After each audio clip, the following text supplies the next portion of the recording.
नमो भगवते वासुदेवाय। ओम नमो भगवते वासुदेवाय। ओम नमो भगवते वासुदेवाय।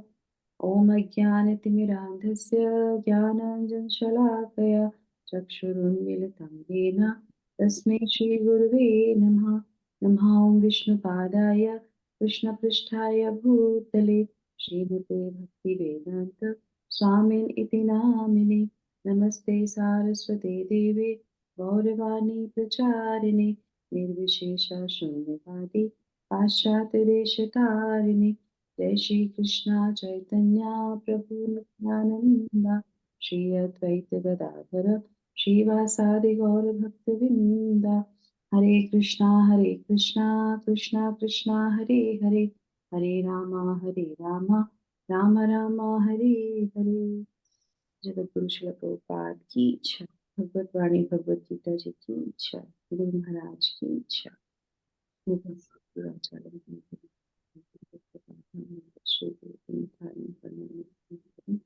श्री चैतन्य कृष्ण हरि बोल। हरे कृष्णा। तो उपस्थित सभी भक्तों का बहुत बहुत स्वागत है। बहुत बहुत धन्यवाद सुबह के सत्र में आने के लिए, हमारे साथ मिलके जपा करने के लिए, मंगल आरती करने के लिए और साथ में मिलके भगवत गीता पारायण। Thank you so much for your association, for your time. तो अभी हम लोग पढ़ेंगे आज का श्लोक। आज हम लोग भगवत गीता के 9वें अध्याय के श्लोक संख्या 17 पे आ गए हैं भगवान की असीम कृपा से। और हम भगवान के विराट रूप के बारे में सुन रहे हैं। तो भगवान अपनी विराट रूप की व्याख्या कर रहे हैं। बहुत सुंदर है ऐसे अगर देखा जाए तो। जब हम सारी चीजों को जब पढ़ते हैं, जैसे कल यज्ञ के बारे में सुना, तो मुझे बड़ी खुशी होती है ना जब हम यज्ञ करते हैं और हम भगवत गीता में सुनते हैं कि भगवान तो सामग्री भी हैं, भगवान तो जो है अग्नि भी हैं। करेक्ट। तो कहीं ना कहीं हमारे चित्त में वो बैठ जाता है और फिर हम जब कुछ कार्यक्रमों में ऐसे हिस्सा लेते हैं, भाग लेते हैं, तो बहुत अंदर से प्रसन्नता होती है ना। तो इसीलिए जो है बोला जाता है कि अगर हम भगवान की डायरेक्ट सेवा करते हैं तो हमें इन सब चीजों का अनुभव होने लगता है। तो कुछ लोग ऐसे होते हैं जो भगवान की सीधे सेवा नहीं करते हैं और इसके बाद जो है इनडायरेक्ट वर्शिप। तो ये सेक्शन हमारा जो है इनडायरेक्ट वर्शिप में। ठीक है। तो चलिए श्लोक संख्या आज हम लोग जो है 17, 18, 19 तीनों को कोशिश करेंगे पूर्ण करने की। ठीक है। जिससे कि कल हम जो है नए सेक्शन में प्रवेश कर सकें। तो जो भी मेरे साथ वॉलंटियर करना चाहते हैं कृपया करके मेरे पीछे पीछे बढ़ाइएगा। श्लोक संख्या 17। पितामहस्य जगतो पितामह जगतो पितामहस्य जगतो माता धाता पितामह माता धाता पितामह वेद्यं पवित्रम् ओंकार वेदं पवित्रम् ओंकारं रक्साम यजुरेव च। सास यजुर्वेद च। ओके, कोई और माता जी वॉलंटियर करना चाहते हैं? पिता अहमस्य जगतो। हरे कृष्ण माता जी। पितामहस्य पिता। जगतो माँ। ओके, नंदिनी माता जी। ओके। माता धाता पितामह माता माता धाता पितामह वेद्यं पवित्रम् ओंकार वेदं पवित्रो ओंकारं रक्षाम यजुरेव च। सामा यजोते च। Very nice, thank you so much. तो अभी भगवान क्या बोल रहे हैं यहाँ पे? पितामहस्य जगतो माता धाता पितामह। और उसके बाद क्या बोला? वैद्यम पवित्रम ओमकार रक्षाम यजुरेव च। तो मैं इस ब्रह्मांड का पिता हूँ। ठीक है। मतलब पितामहस्य। और फिर मैं क्या हूँ? माता हूँ, है ना। जगतो माता, इस जगत का माता भी हूँ। और जो है आश्रय तथा पितामह भी हो। तो धाता मतलब आश्रय और पितामह मतलब पितामह भी हो, पिताजी का भी पिताजी हूँ। मैं जो है ये हूँ, है ना, जानने योग्य हूँ मैं। और शुद्धि करता हूँ, है ना। वैद्यम पवित्रम, पवित्र करने वाला हूँ, तथा ओमकार हूँ। फिर मैं जो है ऋग्वेद सामवेद और यजुर्वेद भी हूँ। तो इस तरह से भगवान ये सारी चीजों की यहाँ पे अपनी विभूतियों को बता रहे हैं। तो हम लोग पढ़ेंगे तात्पर्य। नंदिनी माता जी आप पढ़ेंगे आज उनका तात्पर्य? ओके, जिसका खुला वो पढ़ लीजिए। मोना माता जी है जिसको भी वो पढ़ना है। हरे कृष्ण। तात्पर्य श्रीला प्रभुपाद की जय। सारे चर अचर विराट जगत की अभिव्यक्ति कृष्ण की शक्ति के विभिन्न कार्यकलाप से होती है। इस भौतिक जगत में हम विभिन्न जीवों के साथ तरह तरह के संबंध स्थापित करते हैं, जो कृष्ण की शक्ति के अतिरिक्त अन्य कुछ नहीं है। प्रकृति की सृष्टि में उनमें से कुछ हमारे माता पिता के रूप में उत्पन्न होते हैं, किंतु वे कृष्ण के अंश ही हैं। इस दृष्टि से ये जीव जो हमारे माता पिता आदि प्रतीत होते हैं, वे कृष्ण के अतिरिक्त कुछ नहीं है। इस श्लोक में आए धाता शब्द का अर्थ सृष्टा है। ना केवल हमारे माता पिता कृष्ण के अंश रूप हैं, अपितु इनके सृष्टा दादी तथा दादा कृष्ण हैं। वस्तुतः कोई भी जीव कृष्ण का अंश होने के कारण कृष्ण है। अतः सारे वेदों के लक्ष्य कृष्ण ही है। हम वेदों में जो भी जानना चाहते हैं, वह कृष्ण को जानने की दिशा में होता है। जिस विषय से हमारी स्वाभाविक स्थिति शुद्ध होती है, वह कृष्ण है। इसी प्रकार जो जीव वैदिक नियमों को जानने के लिए जिज्ञासु रहता है, वह भी कृष्ण का अंश, अतः कृष्ण भी है। समस्त वैदिक मंत्रों में ओम शब्द, जिसे प्रणव कहा जाता है, एक दिव्य ध्वनि कंपन है। वह यह कृष्ण भी है, क्योंकि चारों वेदों ऋग्वेद, यजुर्वेद, सामवेद तथा अर्थवेद में प्रणव या ओम का प्रधान है। अतः इसे कृष्ण समझना चाहिए। हरे कृष्ण। थैंक यू माता जी। हरे कृष्णा। तो बहुत सुंदर तरीके से श्रील प्रभुपाद ने हमें यहाँ पे समझाया। तो सबसे पहले क्या बोल रहे हैं, इसमें 8 गुणों का वर्णन किया गया है। कौन कौन से 8 गुण हैं? वो कहते हैं पिता अहम अस्य जगता, तो जगत के वो पिता हैं, है ना। और ये पहले भी, अभी आगे भी भगवान जो है क्या बोलेंगे, अहम बीज प्रदाता पिता। 14.4 में भी जो है भगवान आगे भी बोलेंगे कि मैं बीज प्रदाता पिता हूँ। आगे भी इस श्लोक में भी आगे वो बोलते हैं मैं बीज हूँ, सभी का कारणों का कारण हूँ। उसके बाद क्या है, धाता अहम अस्य जगता, इस जगत का रक्षक भी हूँ, है ना। धाता मतलब जो आपकी रक्षा करते हैं, जो आपको रक्षा प्रदान करते हैं, है ना। पर्याप्त धूप हवा पानी सब देते हैं, तो इस तरीके से वो हमारे कौन है, धाता भी हैं, माता भी हैं, धाता भी हैं। माता मतलब हमको उत्पन्न करने वाले भी हैं। और उसके बाद क्या हो गया, पितामह अहम अस्य जगतः, तो वो क्या है, श्रीला प्रभात कितना अच्छा बोला कि सिर्फ माँ बाप ही नहीं, माँ बाप की जो दादी दादा होते हैं ना, उनके जो पिताजी होते हैं, वो हमारे हिज होलीनेस लोकनाथ स्वामी महाराज बहुत अच्छा बोलते हैं। वो कहते हैं कि जैसे जो महाराष्ट्र में होते हैं ना, तो महाराष्ट्र में बहुत से लोग जो है कई कई ऐसी चीजों को वो करते हैं, पूजा करते हैं, जैसे खंडोबा है, महोबा है, विरोबा है। तो विरोबा जैसे होता है ना, नदी, तो इस तरीके के उनको पूजा करते हैं। तो महाराज अपने उसमें बोलते हैं प्रवचन में, वो कहते हैं और बोलो, इन सबसे बड़ा कौन है, विठोबा है, विठोबा। विठोबा जानते हैं किसको बोलते हैं? विठोबा कोई जानता है? विठोबा, विठो का मतलब होता है विठल महाराज। तो महाराष्ट्र में जो भी चीजें पूजनीय है, उन सबके कौन है, पिताजी कौन है, विठोबा मतलब विठल जी हैं। विठल मतलब भगवान कृष्ण है। तो किसी को भी अगर पूछते हो तो अच्छी बात है, पर उन सबके बाप हैं। तो बा का बा है हमारे विठोबा मतलब हमारे विठल महाराज। तो इस तरीके से वो कहते हैं। ठीक है, तो अब उसके बाद ये हो गया हमारा पितामह है वो, है ना। और उसके बाद क्या है, जैसे अभी हम लोगों ने पिछले श्लोकों में जाना था ना कि किस तरीके से भगवान जो है दृष्टिपात करते हैं। दृष्टि शिव जी हैं, पर शिव जी के कौन पिता कौन है, बीज तो कौन है, भगवान कृष्ण है ना। ब्रह्मा जी हैं, ब्रह्मा जी पूरी सृष्टि करते हैं, पर ब्रह्मा जी को किसने उत्पन्न किया, भगवान ने उत्पन्न किया, गर्भोदक्षाई विष्णु से, करेक्ट। तो इस तरीके से वो हमारे पितामह भी हैं। और उसके बाद एक चीज और इसमें बहुत अच्छी है, अब वो लेते हैं कि जैसे कि इसमें शिला प्रभुपाद भी बोल रहे थे कि जो हमारे ये रिलेशंस होते हैं ना, जिसको हम कितना गहराई से लेते हैं, अरे मेरे पिताजी हैं, मेरी माँ है, मेरे रिलेशन वाले हैं। भगवान क्या कह रहे हैं, भगवान कह रहे हैं ये सब मैं ही तो हूँ, करेक्ट। एक तरह से अगर इसको हम समझें, तो ये जो है निमित्त मात्र हैं। भगवान ने इनको सैंक्शन किया है आपके पिता बनने के लिए, आपकी माता बनने के लिए, पर ओरिजिनली अगर देखा जाए तो कौन है, भगवान कृष्ण ही हमारे माता हैं, पिता है, दादी है, दादा है, सब कुछ है। बस उन्होंने हमारे कर्मों के हिसाब से, और जो हमारी उनकी जो पूरी जो हम लोगों ने किया है उसके हिसाब से फल स्वरूप जो है हमको निमित्त मात्र के रूप में वो माता पिता दे दिए, जो हमारे इस जन्म के वो माता पिता हैं। तो इसीलिए लर्निंग भी बहुत अच्छी है यहाँ पे। क्या लर्निंग है कि जो भी हमारे जीवन में लोग आते हैं, कोई भी हो, चाहे माता हो, पिता हो, बंधु हो, सखा हो, या हमारे जो है पति है, बच्चे हैं, या रिश्तेदार है, या हमारी ये फैमिली है, भगवत गीता की फैमिली, है ना? ये कौन है? ये किसने सैंक्शन किया? अच्छा बताइए आप।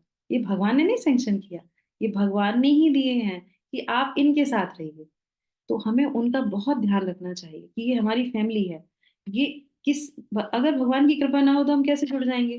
करेक्ट। तो ये बहुत बड़ी भगवान की कृपा है, तो इसलिए हमें इसका बहुत सम्मान करना चाहिए, बहुत ध्यान रखना चाहिए कि जो भी भगवान ने हमको सैंक्शन किए हैं, बच्चे, पति, माता पिता, तो वो भगवान के हैं, वो साक्षात भगवान के रूप में, भगवान कह रहे मैं ही तो हूँ। बस तुम्हें लग रहा है ये मेरे माता पिता, मैं ही हूँ वहां पे, तो उनको भी उतना ही सम्मान देना चाहिए जैसे हम भगवान का सम्मान करते हैं। पर इसका मतलब ये नहीं कि उनको ही सम्मान करेंगे, भगवान को छोड़ देंगे, वो नहीं है। तो दोनों चीजों को ध्यान में रखना चाहिए, ठीक है। आगे बढ़ते हैं। फिर वैद्यम अहम अस्य जगतः, तो मैं जानने योग्य हूँ, तो हमने पिछले श्लोकों में जाना था, है ना? तो वो कहते हैं कि अगर मुझे जान लिया तो कुछ और जानने को नहीं रह जाएगा, है ना? 7th चैप्टर में यही तो बोला था भगवान ने, मुझे जान लोगे तो कुछ जानने को नहीं रह जाएगा, मेरी विभूतियों को जान लोगे तो कुछ जानने को नहीं रह जाएगा। और इसी तरीके से श्रीमद् भागवतम में भी ऋषभ देव जो है 5वें स्कंद में भी जो है अपने पुत्रों से बोलते हैं। वो ये कहते हैं कि जब तक कोई भी भगवान कृष्ण की जिज्ञासा नहीं करता, भगवान कृष्ण को जानने की जिज्ञासा नहीं करता, तब तक वो क्या क्या वो अज्ञानी ही रहेगा। और एक बार जिसने भगवान को जान लिया वो सबसे बड़ा ज्ञानी कहलाता है। क्यों? अगर कोई भगवान कृष्ण को नहीं जान पाता तो क्या होगा? पुनरपि जन्म पुनरपि मरणम, होगा ही होगा। अब चाहे ज्ञानी हो, चाहे अष्टांग योगी हो, कोई भी हो, अगर भगवान कृष्ण तक नहीं पहुंचे, भगवान कृष्ण की साक्षात प्रतिमा की पूजा नहीं की, भगवान को उन्होंने सुप्रीम पर्सनैलिटी ऑफ गॉडहेड नहीं समझा, तो दोबारा से अज्ञानता के कारण आपको जन्म लेना पड़ेगा। तो इसीलिए बहुत जरूरी है, भगवान जानने योग्य है, भगवान को जानना चाहिए, तत्व तो समझना चाहिए, ठीक है। अब आ जाते हैं यहाँ पे, पवित्रम अहम अस्य जगता, इस भौतिक जगत को जो है वो पवित्र करने वाले, है ना? तो आप इसका एक बहुत अच्छा एग्जाम्पल है, हम लोग भी भगवान का नाम लेते हैं, करेक्ट?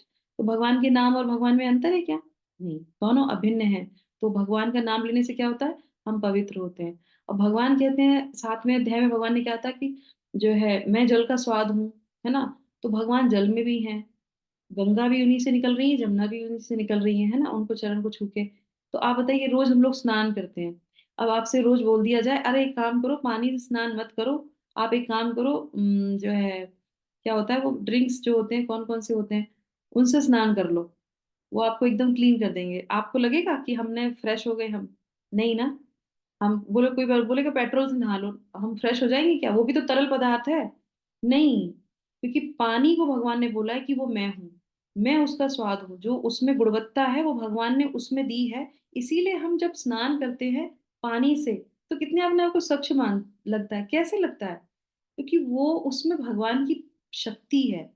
तो इसीलिए ये सब चीजें बहुत गहराई से समझने वाली हैं कि हम रोज स्नान करते हैं जल से, तो हमें देखिए कितनी स्वच्छता लगती है अंदर से। क्यों? क्योंकि उसमें भगवान की शक्ति है। भगवान का नाम लेते हैं तो अंतःकरण से हमारी शुद्धि हो जाती है। तो इस तरीके से भगवान परम पवित्र है, और जिस चीज को भी भगवान छूते हैं, जो भगवान को छू के निकलती है, या भगवान की उसमें शक्ति होती है, तो वो भी हमको बहुत पवित्र करती है, ठीक है। उसके बाद क्या बोल रहे हैं?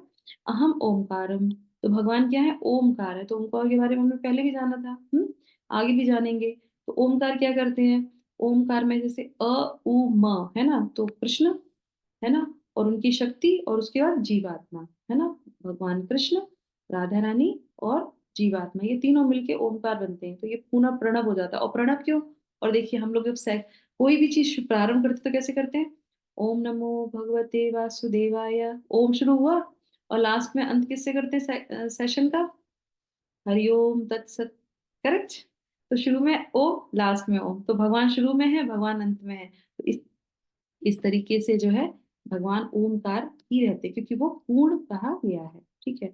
अब आ जाते हैं ऋग्वेद में जो है इसमें, तो आप लोग को अगर पता होगा या नहीं पता है, तो पहले सिर्फ 3 ही वेद थे, इसीलिए यहाँ पे 3 वेदों की चर्चा की गई है। कौन कौन सी? ऋग्वेद, सामवेद और यजुर्वेद। पहले अथर्ववेद नहीं था। ये तो वेद व्यास जी ने कलयुग के लोगों के लिए, और जो है सुविधा के लिए उन्होंने 4 वेदों का बता दिया। इसीलिए बोल रहे हैं कि मैं ये 3 वेद हूँ। 3 वेदों का मतलब क्या हो गया? इसे बोलते हैं ना त्रिवेदी, है ना? तो 3 वेदों की ज्ञाता, 3 वेद है। तो जो सामवेद में क्या होते हैं, कुछ गाने युक्ति होती हैं, और जो ऋग्वेद है उसमें जो है पद होते हैं। तो जो भी उसके अक्षर हैं, जो भी उससे निकलता है, वो सब कुछ भगवान कृष्ण हैं। ठीक है, तो इस तरीके से भगवान यहाँ पे हमको बता रहे हैं। आगे हम पढ़ेंगे दूसरा वाला श्लोक, श्लोक संख्या 18। यस, कोई दूसरी माता जी वॉलंटियर करना चाहो तो कर सकते हैं। गतिर्भर्ता प्रभुर साक्षी, गतिर्भर्ता प्रभु साक्षी, वासः शरणं सुतः सुहत, निवास शरणं सुहृत, प्रभव प्रलयस्थानं, प्रभवा प्रलय स्थानम, निधानं बीजम् अव्ययम्। निधानम बीजम अभयम। थैंक यू माता जी। तो इसमें क्या बोल रहे हैं भगवान, मैं ही लक्ष्य हूँ, पालन करता हूँ, स्वामी हूँ, साक्षी हूँ, धाम हूँ, शरणास्थली तथा अत्यंत प्रिय मित्र हूँ। मैं सृष्टि का तथा प्रलय, सबका आधार, आश्रय तथा अविनाशी बीज भी हूँ। तो ये वो बीज नहीं है जिससे चावल वाला होता है कि बस खत्म। नहीं, ये वो बीज है जो कभी अव्यय नहीं होता। पौधे निकलते हैं और उसके बाद भी फिर वो वैसा का वैसा बना रहता है। तो भगवान इसकी चर्चा यहाँ पे कर रहे हैं। ठीक है, तो तात्पर्य पढ़ेंगे। यस माता जी, दो माता जी हरे कृष्ण सभी को जगत गुरु श्री भगवान की जय। गति का अर्थ है गंतव्य या लक्ष्य, यह हम जानना चाहते हैं, लेकिन चरम लक्ष्य तो कृष्ण है, व्यक्ति लोग इसे जानते नहीं। जो कृष्ण को नहीं जानता वह पथ भ्रष्ट हो जाता है, और इसकी तथाकथित प्रगति या तो आंशिक होती है या फिर भ्रमपूर्ण। ऐसे अनेक लोग हैं जो देवता को ही अपना लक्ष्य बनाते हैं और तदनुसार कठोर नियमों का पालन करते हुए चंद्रलोक, सूर्यलोक, इंद्रलोक, महरलोक जैसे विभिन्न लोगों को प्राप्त होते हैं। किंतु ये सारे लोग कृष्ण की ही सृष्टि होने के कारण कृष्ण हैं और नहीं भी है। ऐसे लोग भी कृष्ण की शक्ति की अभिव्यक्तियां होने के कारण कृष्ण हैं, किंतु वस्तुतः वे कृष्ण की अनुभूति की दिशा में सोपान का कार्य करते हैं। कृष्ण के विभिन्न शक्तियों तक पहुंचने का अर्थ है अप्रत्यक्षतः कृष्ण तक पहुंचना। अतः मनुष्य को चाहिए कि कृष्ण तक सीधे पहुंचे, क्योंकि इससे समय तथा शक्ति की बचत होती है। उदाहरणार्थ, यदि किसी ऊंची इमारत की चोटी तक हेली हेली एलिवेटर यानी लिफ्ट के द्वारा पहुंचने की सुविधा हो तो फिर एक सीढ़ी करके ऊपर क्यों चढ़ा जाए। सब कुछ कृष्ण की शक्ति पर आश्रित है। अतः कृष्ण की शरण लिए बिना किसी वस्तु का अस्तित्व नहीं हो सकता। कृष्ण परम शासक है, क्योंकि सब कुछ उन्हीं का है और उन्हीं की शक्ति पर आश्रित है। प्रत्येक जीव के हृदय में स्थित होने के कारण कृष्ण परम साक्षी हैं। हमारा घर, देश या लोक जहाँ पर हम रह रहे हैं, सब कुछ कृष्ण का है। शरण के लिए कृष्ण परम गंतव्य है। अतः मनुष्य को चाहिए कि अपनी रक्षा या अपने कष्टों को विनाश के लिए कृष्ण की शरण ग्रहण करें। हम चाहे जहाँ भी शरण लें, हमें जानना चाहिए कि हमारा आश्रय कोई जीवी शक्ति होनी चाहिए। कृष्ण परम जीव है, क्योंकि कृष्ण हमारी उत्पत्ति के कारण या हमारे परम पिता है। अतः उनसे बढ़कर न तो कोई मित्र हो सकता है, न शुभ चिंतक। कृष्ण सृष्टि के आदि, उत्गम और प्रलय के पश्चात परम विश्राम स्थल है। अतः कृष्ण सभी जीवों, सभी कारणों के शाश्वत कारण है। हरे कृष्ण। हमारे थैंक यू सो मच माता जी। हरे कृष्ण। तो यहाँ पे बहुत अच्छी तरीके से श्रील प्रभुपाद ने उदाहरण देके हमको कई सारी चीजें इसमें पे समझाई है। तो गति का अर्थ क्या है, गंतव्य, लक्ष्य। तो यहाँ से एक प्रश्न आता है कि चलिए, जैसे हमने ये जान लिया कि ये भौतिक सृष्टि भगवान की, हर चीज में भगवान है, तो जो लोग इस विशाल रूप को या विराट रूप को पूजते हैं, तो क्या वो गलत है? वो भी तो भगवान ही हुए। तो फिर क्या अंतर हो गया डायरेक्ट भगवान की वर्शिप में और इनडायरेक्ट वर्शिप में? बताइए क्या हो गया, कौन बताएगा? समझ में आ गया तो, है ना। हम लोगों ने जाना था ना कि ये इनडायरेक्ट वर्शिप में क्या हानि होती है और क्या लाभ होता है डायरेक्ट वर्शिप में। तो क्या है इनडायरेक्ट वर्शिप में, क्या होगा? तो श्रील प्रभुपाद क्या समझा रहे हैं इस पर प्रपोर्ट से, तात्पर्य से? इनडायरेक्ट करेंगे तो क्या होगा, बताइए। हाँ। हरे कृष्ण माता जी, आप किसी चीज को पहुंचने में टाइम लगाते हैं, बहुत लंबा, मतलब पहुंचेंगे, स्लो स्लो हो सकता है हमारा जन्म पुनर भी हो जाए इसके कारण। और जब हमें साक्षात ये पता है कि भगवान कृष्ण बहुत ही पास में है, तो हम बजाय विभिन्न रास्तों से जाने की बजाय हम डायरेक्ट भगवान के पास पहुंचने की विधि को अपना सके। यस, तो यही है इसका मूल रीजन कि सब जगह भगवान है, तो गलत क्या है? गलत तो कुछ भी नहीं है। हाँ, गलत बिल्कुल भी नहीं है। श्रील प्रभुपाद कितना अच्छा उदाहरण दे रहे हैं कि जब एलिवेटर लगा हुआ है तो एलिवेटर लेंगे ना, लिफ्ट लेंगे ना, फिर क्यों हम सीढ़ी से ही जाएंगे? जब हमें पता है कि हमारा गंतव्य एक है, तो गंतव्य अगर आपको पता है तो हम वो कार्य करेंगे जिससे हम जल्दी जा सकें। हमें ये पता हो कितने जन्मों से हम इसमें जो है आ रहे हैं, जा रहे हैं, आ रहे हैं, जा रहे हैं, तो जल्दी से भगवान कृष्ण को पकड़ लो, जिससे कि उनके नाम लेने से, उनके रूप की चर्चा करने से, उनके जो उन्होंने ज्ञान दिया उसको लेने से हम भगवान के धाम जा सकते हैं, जो हमारा अंतिम जो है गति है, गंतव्य है। तो भगवान कहते हैं मैं ही गंतव्य हूँ, तो गंतव्य हमारे कृष्ण है, तो कृष्ण को ही पकड़ेंगे ना, फिर विभूतियों को क्यों पकड़ेंगे हम? तो इस तरीके से ये बहुत इंपॉर्टेंट हमारे लिए है ना। अब दूसरा एक इसमें बहुत इंपॉर्टेंट है, गतिर भक्ता प्रभु साक्षी, प्रभु है वो, सबके जो है पालन करता है, साक्षी है, परमात्मा के रूप में श्रील प्रभुपाद ने बताया कि वो हमारे हृदय में विराजमान रहते हैं, है ना। तो अब जो है हाँ, तो ये हो गया हमारा। उसके बाद क्या है कि अगर कोई भगवान को डायरेक्ट नहीं लेता है, जैसे मान लीजिए हम लोग इसकी चर्चा कर रहे हैं, भर्ता की बात हो गई, भोजन देने वाला, तो भगवान जो है भोजन देने वाला है। एक बहुत अच्छी स्टोरी थी इससे रिलेटेड, पर अभी समय नहीं है, एक और श्लोक लेना है हमको, अगर समय हुआ तो बता दूंगी मैं आपको। तो जिस तरीके से जो है अभी जगन्नाथ जी की वो चलती है, तो अभी एक और मेरे दिमाग में आ गया। आपने देखा होगा जगन्नाथ जी के लास्ट वाले दिन में जो है क्या करते हैं, रथ पे ना तीन बड़े बड़े वो रख देते हैं, ड्रम से, है ना, मट्टी के बड़े बड़े से। तो पता है किसी को वो क्यों रखे जाते हैं? और फिर उनको जो है तोड़ दिया जाता है, फोड़ देते हैं, और वो सारा जो पेय पदार्थ होता है वो सब फैल जाता है। तो क्यों? क्योंकि भगवान जगन्नाथ जब बाहर निकलते हैं तो सिर्फ ऐसा ही नहीं है कि अपने भक्तों को जो अंदर नहीं आ सकते उनको दर्शन देते हैं, भगवान उन जीवों को भी जो है पालन करते हैं, उनको भी भोजन प्रदान करते हैं जो दिखते भी नहीं है। तो वो भूत पिशाच जो ऐसी योनियों में तड़प रहे हैं, तो भगवान जगन्नाथ इतनी कृपा करते हैं, जो ही से ही कृष्ण, से ही गौर, से ही जगन्नाथ, तो वो क्या करते हैं, वो पेय पदार्थ उनके लिए दिया जाता है, भूत पिशाचों के लिए दिया जाता है, सोचिए आप। तो ये जगन्नाथ भगवान की महिमा, मतलब हमारे कृष्ण की ये महिमा है कि वो उनका भी ध्यान रखते हैं। तो ये तो हो गई, एक और स्टोरी थी, वो छोटे हैं, बाद में करते हैं। तो इस तरीके से क्या है, और एक जो है डायरेक्ट वर्शिप में और इनडायरेक्ट में कितना अंतर है, मैं आपको इसके बहुत अच्छा उदाहरण देती हूँ। देखिए, आप मुझे बताइए, दुर्योधन और अर्जुन ने किसने डायरेक्ट वर्शिप की और किसने इनडायरेक्ट वर्शिप की? अर्जुन अर्जुन ने डायरेक्ट करी और दुर्योधन ने इनडायरेक्ट करी। वो हाँ, जाके सिर पे बैठ गया और वो पैर पे बैठ गया। हाँ, और उसके बाद भी वो जो है मांगते हैं, जब मांगते हैं, मांगने के लिए तो पहुंचे थे वहां पे, सहायता मांगने के लिए।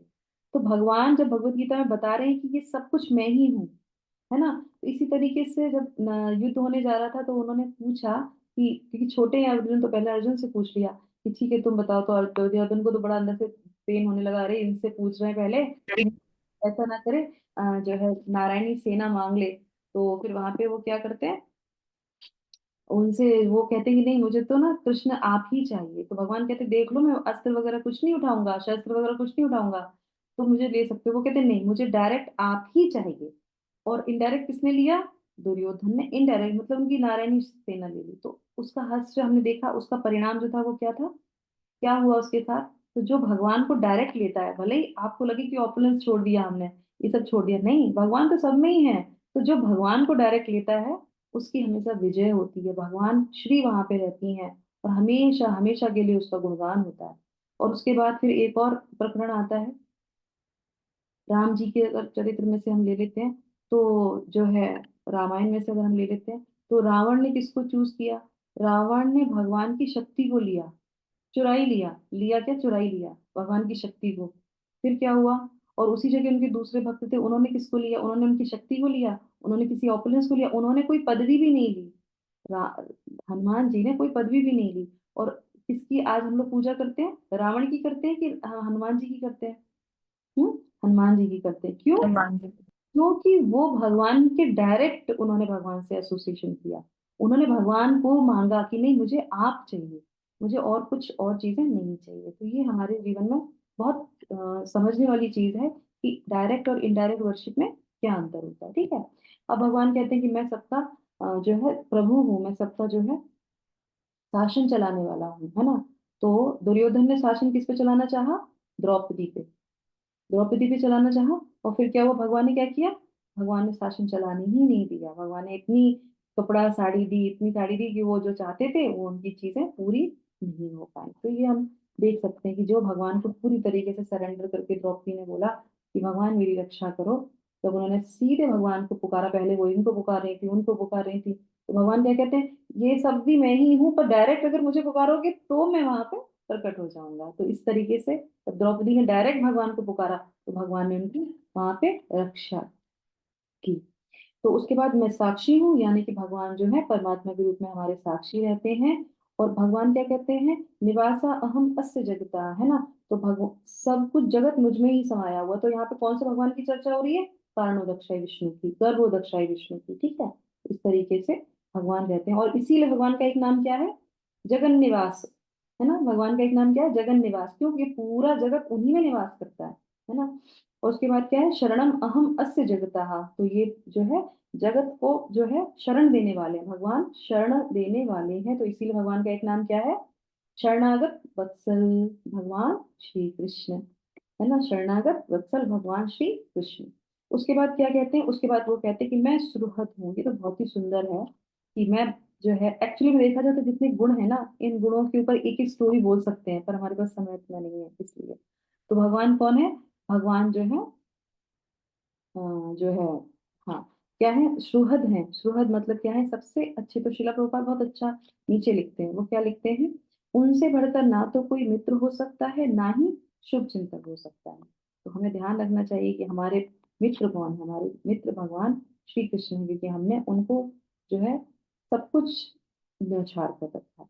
उसके बाद एक और श्लोक हम लोग लेंगे, उसके बाद फिर हाँ, यस 19 वाला और पढ़ लेते हैं। और भगवान इसी तरीके से नीचे विश्राम स्थल है, भगवान सृष्टि आदि उद्गम है, प्रलय है, और जो है परम श्री कृष्ण सभी कारणों के साक्षात कारण स्वरूप है। यस, अब पढ़ लेते हैं 19वां श्लोक का, टाइम हो गया, पढ़ लेंगे, हाँ अभी है हमारे पास 4 मिनट। यस, श्लोक संख्या 19। तपाम्यहम अहम वर्षम, तपापम् अहं रक्षं वर्षम वर्षं विग्रहम्योत्य सृजामि च, निग्रहम्योऽसृजायताम् सृजामि च अमृतं चैव, सृजामि च अमृतं चैव मृत्युश्च, अमृतं चैव मृत्युश्च सद्रश्चाहम् अर्जुन। तदश्चाहम् अर्जुन। तो भगवान इसमें क्या बोल रहे हैं, हे अर्जुन, मैं ही ताप प्रदान करता हूँ। ताप्यहम अहम वर्षम, तो मैं ताप प्रदान करता हूँ और वर्षा को रोकता हूँ, है ना। और क्या करता हूँ, और वर्षा को लाता भी हूँ। मैं अमृत हूँ, है ना, अमृत जिसको बोलते हैं, और साक्षात मृत्यु भी हूँ। आत्मा तथा पदार्थ, यानी कि सत तथा असत दोनों मुझ में ही है। यस, तात्पर्य पढ़ेंगे, हरे कृष्ण। हरे कृष्ण। तात्पर्य श्री प्रभुपाद की जय। कृष्ण अपनी विभिन्न शक्तियों से विद्युत तथा सूर्य के द्वारा ताप तथा प्रकाश बिखरते हैं। ग्रीष्म ऋतु में श्री कृष्ण ही आकाश में से वर्षा नहीं होने देते और वर्षा ऋतु में वे ही अनवर्थ वर्षा की झड़ी लगाते हैं। जो शक्ति हमें जीवन प्रदान करती है वह श्री कृष्ण है। अंत में मृत्यु रूप में हमें श्री कृष्ण मिलते हैं और श्री कृष्ण ही इन विभिन्न शक्तियों का विश्लेषण करने पर यह निश्चित हो जाता है कि श्री कृष्ण के लिए पदार्थ तथा आत्मा में कोई अंतर नहीं है, अथवा दूसरे शब्दों में वे पदार्थ तथा आत्मा दोनों में है। अतः श्री कृष्ण भावना अमृत की उच्च अवस्था में ऐसा भेद नहीं माना जाता। मनुष्य हर वस्तु में श्री कृष्ण के ही दर्शन करता है। क्योंकि श्री कृष्ण पदार्थ तथा आत्मा दोनों हैं, अतः समस्त भौतिक प्रकृष्टों से युक्त ये विराट विश्व रूप भी श्री कृष्ण है। अतएव वृंदावन में 2 भुजा वाले वंशी वादन करते श्याम सुंदर रूप में उनकी लीलाएं अनेक भगवान रूपी की होती हैं। Hare Krishna. Thank you so much माता जी। तो यहाँ पे इतने सुंदर तरीके से शिला प्रभुपाद क्या बता रहे हैं कि वो ही जो है ताप है। तो भगवान जो है, जो गर्मी होती है वो हमें देते हैं। तो ठीक ठीक है, हमने ये सुन लिया, हमें भगवान गर्मी देते हैं। भगवान जो है, जब हमें वर्षा की ज़रूरत होती है, तो जैसे भी श्रावण आएगा, तो भगवान वर्षा देंगे समय-समय के अनुकूल के हिसाब से, है ना? और उसके बाद जब जब गर्मी चाहिए, तो भगवान वर्षा बिल्कुल नहीं करते, अब ताप ही चाहिए, अब आपको गर्मी ही चाहिए। तो हर एक चीज़ का एक रीज़न होता है, भगवान अगर देते हैं, तो उसके लिए बहुत एक साइंस भी उसके पीछे छिपी हुई है, कि अगर भगवान हमें सूर्य का ताप दे रहे हैं और अगर हम नहीं लेंगे तो क्या होगा? वो भी बहुत ज़रूरी है, अगर भगवान देते हैं, तो हमें उसको ग्रहण भी करना चाहिए, हमारे लिए लर्निंग ये बहुत अच्छी है। एक स्टोरी मैं आपको बताती हूँ छोटी-सी, कि एक व्यक्ति थे तो हमारी सबके लिए बहुत अच्छी शिक्षा है, कि हम लोग अगर सूर्य प्रकाश नहीं लेंगे तो क्या होगा? तो वो जो व्यक्ति थे, उनको क्या हुआ, उनको एक रोग लग गया। और वो रोग ऐसा हो गया कि उनका पूरा शरीर जो है गलने लगा। मतलब ऊपर की स्किन ही चली गई थी, अंदर की जो व्हाइट-व्हाइट स्किन होती है ना, वो आ गई थी और उसमें से पस निकलता रहता था। हमेशा इतना, और इसमें इतनी गंध होती थी, इतनी, ये साक्षात घटना बता रही हूँ मैं आपको। और इतनी गंध होती थी कि उसको कोई साफ, मतलब डॉक्टर के जो कंपाउंडर थे ना, वो भी उसको मना कर देते थे कि हम ये सेवा नहीं कर पाएँगे, मतलब ये हमारी ड्यूटी है, पैसे देने के बाद भी हम नहीं कर सकते। तो उन्होंने कहा उपाय क्या करेंगे इनके लिए? क्या उपाय हो सकता है? कौन-सी दवाई करें, क्या करें? तो आप लोग विश्वास नहीं करेंगे उनकी दवाई क्या की गई। उनके लिए दवाई क्या की गई, उनको जो है 6 महीने तक लगातार, है ना? मतलब 6-6, 8-8 घंटे 1 दिन में कंटिन्यू 6 महीने तक जो है, आई आई थिंक 6 महीने नहीं, 60 दिन, मतलब 2 महीने, है ना? 2 महीने के लिए किया गया था, 2 महीने में रिज़ल्ट आ गया था। तो उनको बोला गया कि आप पानी में रहेंगे, क्योंकि वो नहाए ही नहीं थे, क्योंकि वो गल गया था शरीर, तो पानी डालने से और चीज़ें बिखर जाएँगी। पर फिर भी जो है उसको बताया गया, तो पानी में रहेंगे, और वो पानी किसमें रहेगा? सूर्य के प्रकाश में रहेगा। तो एक बड़ा-सा टब रखा गया, उसमें सूर्य का प्रकाश आता था उस पानी में, और उस पानी में फिर वो 6-6, 8-8 घंटे रहते थे, और ऐसा कंटिन्यू होता रहा, कंटिन्यू होता रहा। और उसके बाद जो है, जिसको बोलते हैं ना कि सनलाइट थेरेपी है, या सन बाथ जिसको बोलते हैं, या पानी में पूरी जो है सारी शक्तियाँ आ गईं, तो उसके बाद वो करने से बाद उसकी पूरी जो बीमारी थी वो सारी खत्म हो गई। बिना किसी दवाई के, जो मनुष्यों ने जो दवाइयाँ बनाई हैं ना, उसकी बात कर रहे हैं कि वो दवाई नहीं दी गई। क्योंकि पहले दवाइयाँ दे चुके थे, उसके शरीर पे कुछ रिज़ल्ट काम नहीं कर रहा था। जब वो सूर्य प्रकाश में रहने लगा, सूर्य के प्रकाश वाले पानी में रहने लगा, वो कंटिन्यू रहने लगा, तो वो दोबारा से उसकी स्किन निकल के आ गई। वो पुरानी वाली जितना भी थी बीमारी वो चली गई, दोबारा से उसकी स्किन निकल के अच्छी आ गई, और वो अपने पुराने सुंदर रूप में आ गया। ये साक्षात घटना है। तो ये किससे हुआ? भगवान के उस सूर्य के ताप से। तो इसलिए भगवान अगर कहते हैं कि मैं सूर्य का ताप हूँ, तो भगवान अगर हमें कोई चीज़ दे रहे हैं, तो हमें उसकी बहुत जो है ध्यान रखना चाहिए कि भगवान ने हमें ये हवा दी है, पानी दिया है, अगर ये ना दें भगवान, तो हमारी क्या हालत हो, है ना? तो इसलिए इसको वेस्ट भी नहीं करना चाहिए, पानी है, जल है, जो भी भगवान ने दिया है, उपयोग सही से उसको हमें करना चाहिए। तो इस तरीके से जो है, भगवान कहते हैं यहाँ पे वो हूँ, और उसके बाद पदार्थ में जो है ना, जड़ पदार्थ में और चेतन चीज़ों में, दोनों में ही भगवान है। अगर वो ना हो, तो उसकी कोई जो है चीज़ें ना हो। जैसे जगन्नाथ जी की मुझे याद आ गई, जगन्नाथ जी के जो भोजन कराया जाता है, तो वो मिट्टी के पात्र में किया जाए, और अभी से नहीं किया जा रहा, कितने युग बीत गए, मतलब कितने समय बीत गया, तब से भगवान को मिट्टी के वो कराया जाता है, और दोबारा से वो बर्तन चढ़ाया नहीं जाता है। पर ये बताइए, अब वो बर्तन जब यूज़ किया जाता है उसपे, और उसके बाद तो उसको रख दिया जाता है साइड में। तो अभी तक तो पता नहीं कितना ढेर हो जाना चाहिए था, पहाड़ बन जाना चाहिए था उस बर्तन का। हो जाना चाहिए कि नहीं होना चाहिए था? बताइए। आप लोग सुन रहे हैं मेरी बात को तो बताइए। जी हुँ, माता। है ना? पर वो है नहीं। जगन्नाथपुरी में ऐसा कोई पहाड़ नहीं बना अभी तक कि बर्तनों का पहाड़ इकट्ठा हो गया हो। तो वो क्या होता है, वहाँ पे भगवान की एक शक्ति रहती है, देवी के रूप में। वो सारे उनको खा लेती हैं, पात्रों को। जो मिट्टी के पात्र होते हैं, वो एक देवी हैं वहाँ पे, वो उन पात्रों को खा लेती हैं, वो खत्म कर लेती हैं उनको। तो इस तरीके से भगवान की शक्ति कुछ बहुत दिखाई भी नहीं देती है। तो भगवान जड़ में और चेतन में, दोनों जगह जो है भगवान कार्य करते हैं। परमात्मा के रूप में ये आत्मा इसीलिए कार्य कर रही है, ये शरीर इसीलिए कार्य कर रहा है, क्योंकि इसमें भगवान का निवास स्थल है। तो इस तरीके से भगवान वो जो है चीज़ें होती हैं, और लास्ट में भगवान जो है, एक चीज़ और मैं आपको बताती हूँ, भगवान कहते हैं कि मैं अनुकूल हूँ, सब में जो है सब कुछ हूँ। तो मृत्यु के रूप में भगवान आते हैं, भगवान हमारे प्राण देते हैं। तो एक बार क्या होता है, जैसे हम लोग पांडवों की बात कर रहे थे, तो भगवान जो है, ये महाभारत में आता है, महाभारत में जो है, ये कौन-सा पर्व है? हमारे जो महाभारत में भी जो है पूरे 18 पर्व हैं, तो उसमें से एक पर्व आता है, जिसको कौन सा पर्व आता है, ये बोलते हैं इसको द्रोण पर्व, है ना। जैसे भीष्म पर्व में भगवत गीता आती है, इसी तरीके से द्रोण पर्व में जो है 79.26 में भगवान जो है अपने उनसे बोलते हैं, दारूक से, अपने सारथी से बोलते हैं। वो कहते हैं कि, ये मैं क्यों बता रही हूँ, क्योंकि जो भगवान को डायरेक्ट वर्शिप करते हैं, भगवान उनके लिए सब कुछ छोड़ने को तैयार होते हैं। तो अपने दारूक से बोलते हैं, वो कहते हैं कि मुझे ना तो किसी स्त्री से, ना किसी मित्र से, किसी कुटुंबी जन से, ना मेरे भाई बंधु या दूसरा कोई भी उतना प्रिय नहीं है जितने की, कौन है, कौन है, किसकी बात करेंगे।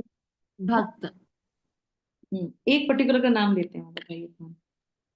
भक्त मतलब अर्जुन। अर्जुन। अर्जुन के लिए वो कहते हैं कि मुझे वो इतने प्रिय हैं। अब आप सोचिए, अर्जुन को ही तो सारी चीजें बता रहे हैं जिसको हम लोग पढ़ रहे हैं।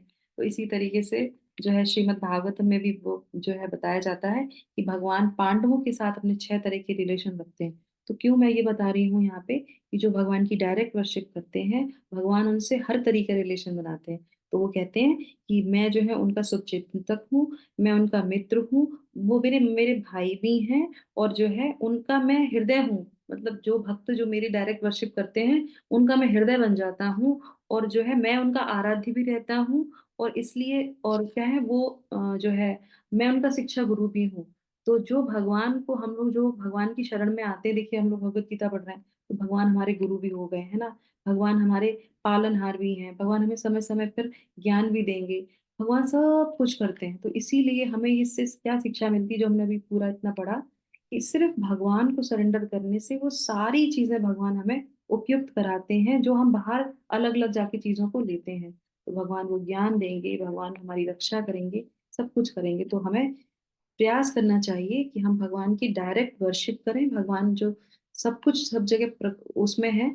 और और अगर कोई ये बोलता है कि हाँ भगवान सब जगह हैं, तो भक्त को कैसा अनुभूति होती होगी कि वो कह रहा है कि ये भी तो भगवान है, और हम कह रहे हैं भगवान कृष्ण है। तो वहां पे अगर मैं आपसे ये प्रश्न करूं, तो उन दोनों के मन में क्या विचार आएगा, कि ये बोल रहा है कि ये भी भगवान ही तो है, और वो कह रहा है नहीं भगवान डायरेक्ट भगवान है, वो उनको डायरेक्ट पूजा करनी चाहिए। तो वहां पे कौन सी फीलिंग आती है, डायरेक्ट वर्शिप और इनडायरेक्ट वर्शिप में। अभी गंतव्य की बात नहीं करी, हमने वो नहीं पूछा कि क्या मिलता है, हम ये पूछ रहे हैं क्या फीलिंग आती है उसको। पता जी, फिर डायरेक्ट वर्कशिप की फीलिंग आएगी।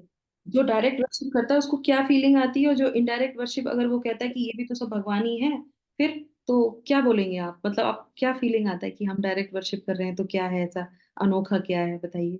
माता जी, भगवान के दर्शन हमें उनकी शक्ति के दर्शन प्रत्येक वस्तु में करने हैं, कि उन्हीं की शक्ति से प्रत्येक चीज है, तो हम्म। हमें हर चीज में भगवान के दर्शन करने हैं। हाँ ठीक है, जैसे मान लीजिए दो व्यक्ति हैं, तो आप लोगों जो समझ रहे हैं बिल्कुल सही बात है। तो दो व्यक्ति हैं, एक व्यक्ति कह रहा है कि ये सब कुछ भगवान का ही है, और ये सब भगवान की शक्तियां हैं, तो इसको अप्रिशिएट करना क्या बुरा है। तो दूसरा व्यक्ति जो सिर्फ डायरेक्ट भगवान कृष्ण की पूजा करता है, और ये सब उनकी शक्तियां, वो भी मानता है इस चीज को, तो वहां पे उसकी फीलिंग क्या होगी। जैसे मान लीजिए, एक उदाहरण के लिए बता रही हूँ मैं आपको वैसे ही। तो जैसे मान लीजिए मैं निताई प्रिया, है ना, और कहेंगे माता जी आपका ये दुपट्टा बहुत सुंदर लग रहा है ना। तो हम कहेंगे ये तो मेरे पति का है, पति ने मुझे दिया है ना। तो जो भी बिलोंग करता है इस पूरी सृष्टि को, वो किसका है, कृष्ण का है। तो ऐसे जैसे प्रेमिका को हर एक चीज में जो उसके पति का है या उसके प्रेमी का है, तो उसको बहुत खुशी होती है। तो इस तरीके से जो कृष्ण भक्त हैं, तो जब दूसरे लोग कहते हैं कि ये देखिए प्रकृति कितनी सुंदर है, तो कृष्ण भक्त क्या कहते हैं, हाँ क्योंकि ये किसका है, हमारे कृष्ण का है। क्या कहेंगे, ये हमारे कृष्ण का है। तो कितनी खुशी होगी, नहीं। ये कोई कहता है ये मकान किसका है, अरे हमारे पति का है, या हमारे प्रेमी का है। तो इसी तरीके से कृष्ण भक्त होते हैं, जब ये सब चीजें देखते हैं, तो आप सोचिए आप उसकी पूजा कर रहे हैं जिसका सब कुछ है। तो आपको कितनी खुशी होगी अंदर से, वो जो रियलाइजेशन है, प्रसन्नता का अनुभव, जो अंदर से आनंद आता है कि सब कुछ भगवान का है, ऐसे श्री कृष्ण की मैं पूजा कर रहा हूँ। तो वो सोचिए, वो आनंद दूसरे लोगों को नहीं आएगा, क्योंकि उन्होंने वो आनंद को छुआ ही नहीं है, वो सिर्फ वहीं तक सीमित है। पर हम भगवान की वर्शिप करते करते जो सृष्टि की जितनी भी चीजें होती हैं, वो सब कृष्ण की हैं, हर जगह भगवान है। हम ऐसे भगवान का हरि नाम लेते हैं, ठीक है। तो ये प्रसन्नता, ये अनुभव कि हम किसको प्रेम कर रहे हैं, जिसका सब कुछ है, जिसके बिना एक पत्ता नहीं हिलता, जिससे हमारा शरीर चल रहा है, हर सूर्य, चंद्रमा, पृथ्वी, हमारी मृत्यु, जन्म, सब कुछ वो निर्धारित करते हैं। हमारे माता पिता, रिलेटिव, सब कुछ कृष्ण है। और ऐसे कृष्ण को हम क्या करते हैं, हम भजते हैं। और ये हमें किसने दिया है, ये हमारे गुरु ने हमको सिखाया। तो एक बार महाराज जी जो है अपने एक उसमें बता रहे थे प्रवचन में, कि मनुष्य में जब भगवान ने मनुष्य को बनाया, तो भगवान बहुत प्रसन्न हुए। क्यों? उन्होंने कहा कि अब ये जो योनि है, ये मुझ तक आ सकती है, क्योंकि इससे पहले की जो योनियां है ना, वो तो भोगेंगी, क्योंकि वो भोग योनियां है। बस ये योनि एक ऐसी है जो मुझे प्रेम करेगी और मेरे तक आ जाएगी, क्योंकि भगवान इंतजार कर रहे हैं कि 84 लाख में घूमते घूमते मनुष्य में आया है, अब मनुष्य से ये मेरे पास आ जाए। तो भगवान भी वेट करते हैं। वो कहते हैं ना कि मैं उससे बहुत प्रेम करता हूँ, जो मेरे तरफ आता है, जो मुझे सरेंडर करता है।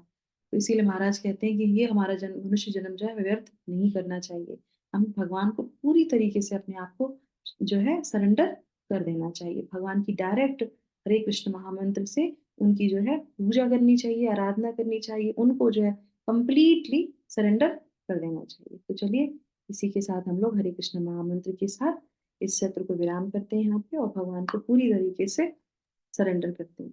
हरे कृष्णा हरे हरे कृष्णा कृष्णा हरे कृष्णा कृष्णा कृष्णा हरे हरे हरे हरे हरे हरे रामा रामा हरे रामा राम रामा हरे हरे। हरे कृष्णा जय। कृष्णा कृष्णा हरे हरे। धन्यवाद। श्रीमद भगवत वाणी भगवत गीता जी की जय, गुरु महाराज की जय। हरि ओम तत्सत।